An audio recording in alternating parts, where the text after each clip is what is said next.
Alright guys, today we're continuing our topic on music theory and we're diving into the world of chords. We're going to start with the basics and understand how chords work and why.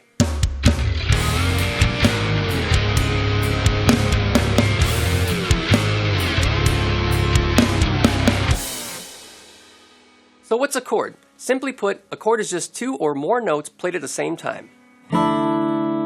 Every chord that you play has a root note, which is basically the starting point, or it's the home base that defines that chord's identity. For example, in a C major scale, guess what the root is? C.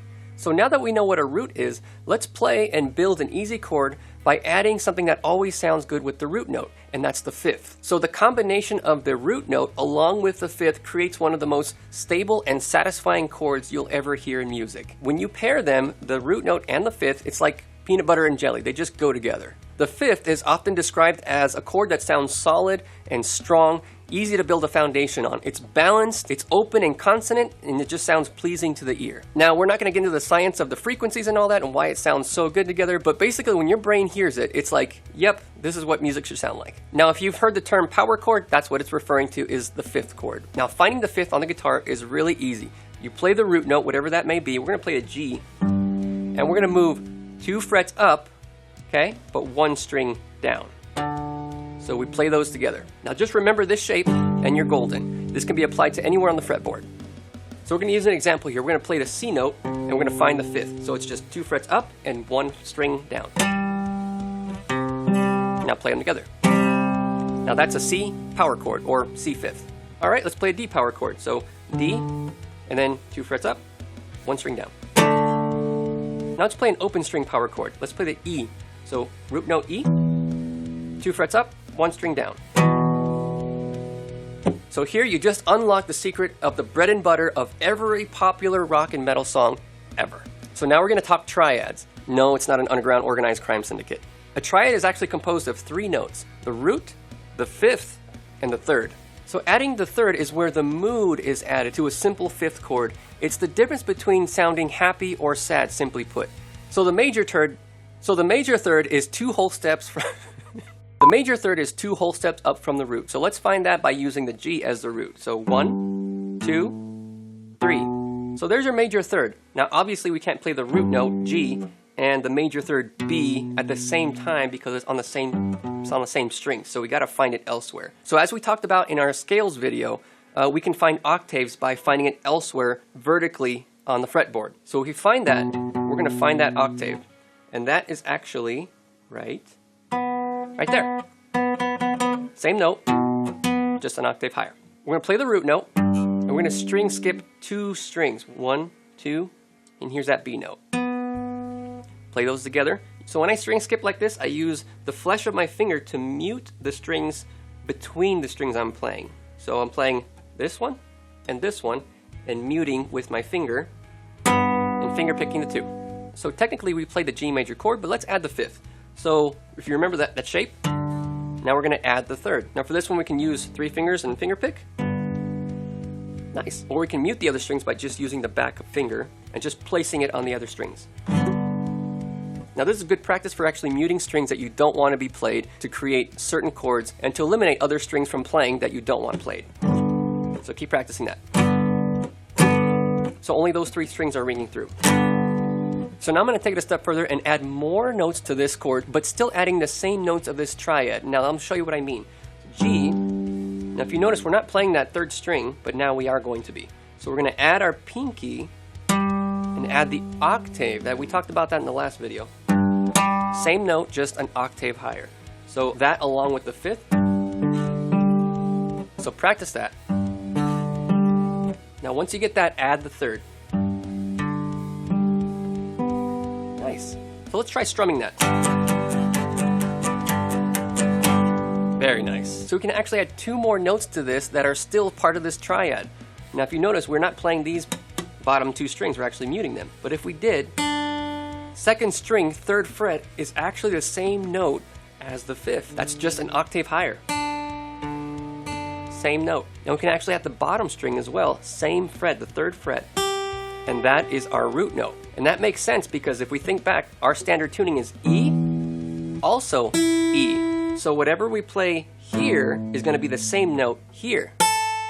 here, same note, here. So we can add that to the chord because we're playing that G note.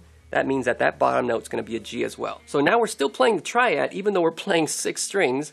We're just repeating some of these notes over and over. Now this is called the bar chord. Now if you're not used to this and fretting all your strings with one hand, try and build up that strength. Now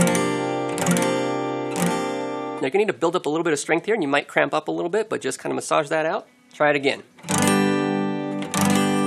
Now if you're getting too tired, just put the guitar down or practice something else on guitar. Practice that for maybe a minute if you can, maybe less if you need to, and then work your way up to 5 minutes, work your way up to 10 minutes. Practicing bar chords all the way up the fretboard. After a while it does get easier, but if you really want to build strength, try the F bar chord. I used to have so much trouble with this one because it's way back here. The tension back here is just a little harder to push down, but it'll really get you strong. If you can play that bar chord cleanly, you can pretty much play anywhere on the fretboard. So now we're going to play a minor chord.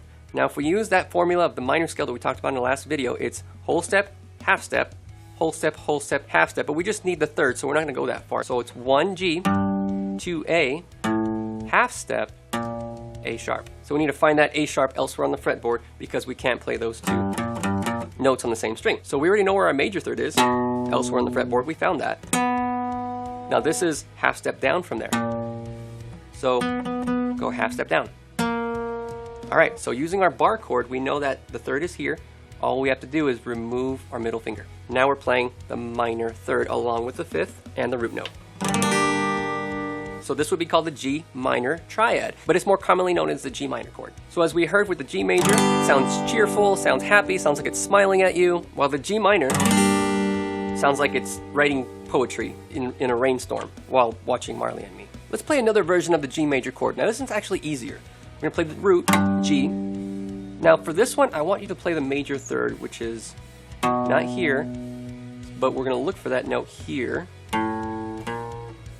There it is. So we're going to play the root, play the major third. Now if you remember from our standard tuning, this string right here is open D. So we can actually play that because that's the fifth of G. 1, 3, 5. Now the next string down is a G, so we can actually add that to our chord. Nice! Now we're going to add 2 more strings, so this string, as we remember, is the octave of D. So let's play that one. And then the last string is G. So let's add that one. So 1, 3, 5, 1, 5, 1. So this is how a lot of these guitar chords work. They're just playing a lot of the same notes over and over. So these 2 chords, even though they look different, they're the same thing. Same characteristics, same mood, because you're playing the same notes over and over, just in different spots. Now obviously there's more chords to learn, like the C, the A, the D, the E, the F, and we can learn and break down all of those, but for now we're going to move on to orchestration, because here's where things really get fun. You don't always have to play all the notes of a chord on one instrument. You can try splitting notes between multiple instruments, like guitar, or bass, or keyboard. Now this is called orchestration, and it's like painting with sound. Each instrument adds its own unique texture. Maybe in your DAW you can record an acoustic guitar, pan it to the left speaker, and play a power chord. Maybe on the right speaker you can pan another guitar and play the third, and maybe the higher fifth. Or maybe you can have a left guitar play all Gs, have a guitar down the middle playing the thirds, and have another guitar on the right playing all the fifths.